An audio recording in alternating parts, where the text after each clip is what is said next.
Brother, यहाँ पे हमारा माइक खराब हो गया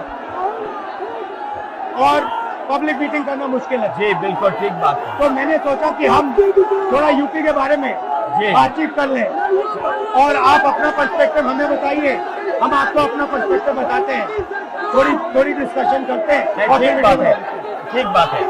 मैं समझता हूँ कि जब माइक खराब हो गया, हम दोनों बात करेंगे, वो रिकॉर्ड होकर के जाएगी तो लोग बेहतर और अच्छा समझेंगे और अच्छा रिजल्ट आएगा। और क्योंकि सोशल मीडिया से वेल कनेक्टेड है तो सब लोगों को जानकारी मिल जाएगी कि हम और आप क्या बोल रहे हैं। यूपी जो 80 सीटें ले रहा है, इसमें 79 सीटें समाजवादी पार्टी, कांग्रेस, इंडिया गठबंधन जीत रहा है।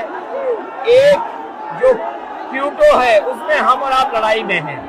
और इस बार क्यूटो नाम कैसे जापान वाला ही है ये क्यूटो, क्योंकि जो प्रधान सांसद हैं उन्हें सपना दिखाया था काशी के लोगों को कि दुनिया की सबसे बेहतर सिटी बनेगी क्यूटो। तो क्यूटो बनी नहीं बनी, काशी के लोग ये तय करेंगे और फिर वोट डालेंगे। तो इस बार मन मर्जी नहीं चलनी है, मन की बात नहीं चलेगी, हमारे आपकी बात और 140 करोड़ लोगों की बात और संविधान की बात होगी। और आपने देखा, हम सब ने देखा कि यूपी को नरेंद्र मोदी जी ने बेरोजगारी का सेंटर बना दिया और इतनी बेरोजगारी की है। ये जितने बच्चे दिखाई दे रहे हैं, ये वो लोग हैं दिखाओ जो अग्निवीर या पेपर लीक, जिसकी वजह से उन्हें नौकरी नहीं मिली है और ये सब रोजगार नौकरी चाहते हैं। बीजेपी ने जो झूठे सपने दिखाए थे इन्वेस्टमेंट मीट के, जो झूठा सपना दिखाया था डिफेंस एक्सपो का, जो सपने बेचे थे G20 में, लेकिन इन नौजवानों को न नौकरी मिली न रोजगार मिला, आज ये खाली हाथ हैं। तो इसलिए हमें और आप मिल के, जो आपने कहा, जो इंडिया गठबंधन कह रहा है कि 30 लाख बच्चों को नौकरी दी जाएगी, उस दिशा में हम लोग काम करेंगे। और पहली नौकरी पक्की स्कीम, जिसके माध्यम से हर ग्रेजुएट को नौकरी का अधिकार, बेहतरीन ट्रेनिंग और बैंक अकाउंट में 1 लाख रुपए साल के। आपने नोट किया कि मोदी जी खटाखट बोलने शुरू कर दिए। ये आपके खटाखट के बाद वो रटारट खटाखट कर रहे हैं। अच्छा, आप एक बात बताइए, मुझे क्यूरियोसिटी है, थोड़ा आप अपने पापा के बारे में मुझे बताइए जी। मुलायम सिंह यादव जी के बारे में बताइए। आपने उनसे क्या सीखा? नेताजी और उनके साथ के लोग बिल्कुल जमीनी राजनीति करते रहे। हालांकि नेताजी कुश्ती, पहलवान और गाँव के थे। करते हो कुश्ती? नहीं, मैं कुश्ती नहीं कर पाया जीवन में, क्योंकि मैं मिलिट्री स्कूल में चला गया तो कुश्ती नहीं कर पाया। लेकिन नेताजी इसीलिए धरती पुत्र बोले गए कि वो जमीन की बात को समझते थे। धरती पर जो लोग हैं उनकी क्या भावना है, उसको लेकर के वो आगे बढ़ाना चाहते थे। और आपका इस क्षेत्र से और इस शहर से आज का लगाव नहीं है, न जाने कितने सालों पुराना लगाव है। जो इमोशनल कनेक्ट आपका इस शहर और शहर से है, वो शायद और किसी राजनीतिक परिवार का नहीं होगा। तो नेताजी से उनका हार्डवर्क और अपने लक्ष्य के लिए लगातार काम करते रहना, जो गैर बराबरी की लड़ाई डॉक्टर राम मनोहर लोहिया यहीं लड़े थे। हालांकि हमारी आपकी विचारधारा की यहाँ टकराव रहा, लेकिन हमारे व्यक्तिगत या जो सिद्धांत में कभी समझौता नहीं हुआ।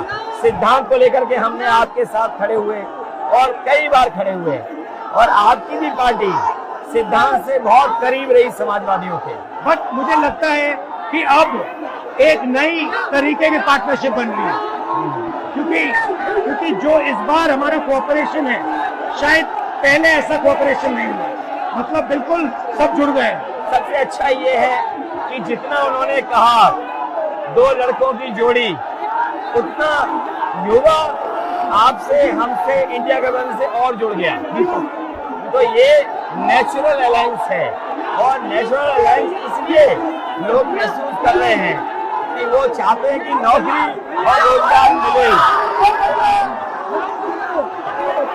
नौकरी और रोजगार मिले। तो ये बड़ी भावना है कि हमसे आपसे ये यूथ कनेक्ट कर रहा है। सबसे बड़ी बात, महंगाई की चोट सबसे ज्यादा इन लड़कों को लगती है। हमारी थिंकिंग है और आपकी भी है कि ये जो 22-25 लोगों को नरेंद्र मोदी जी ने पूरा का पूरा धन पकड़ा है, उसको ठीक करने के लिए जो हमारे युवा हैं, माताएं बहनें हैं, उनको डायरेक्ट बैंक अकाउंट में पैसा देना। देखिए, ये जो लोगों के पास पैसा पहुंचने से जो अर्थव्यवस्था को लाभ मिलेगा, मैं समझता हूँ इनका भाग्य भी बनेगा और देश की अर्थव्यवस्था ही बेहतर होगी। ये जरूरी स्कीम है कि इनके अकाउंट में पैसा पहुंचे, इससे थोड़ा बहुत जीवन स्तर इनका भी अच्छा हो। नरेंद्र मोदी जी डिबेट से क्यों डरते हैं? क्योंकि वो सच का सामना नहीं करना चाहते। पूरा उनका झूठ का गुब्बारा है।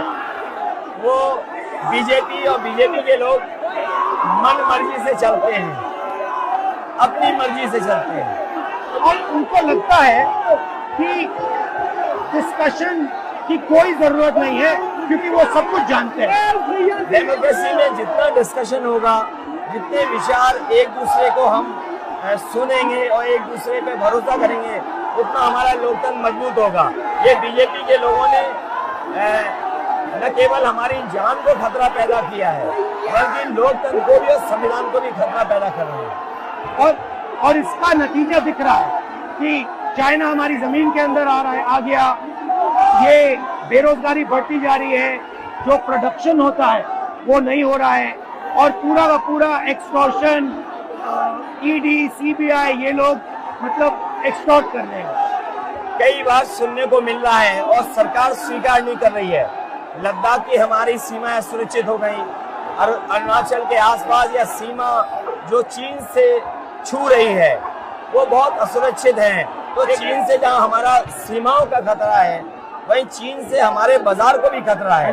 तो कहीं ना कहीं हम लोगों को अपनी मैन्युफैक्चरिंग इकोनॉमी और मैन्युफैक्चरिंग इकोनॉमी को बढ़ावा देना पड़ेगा।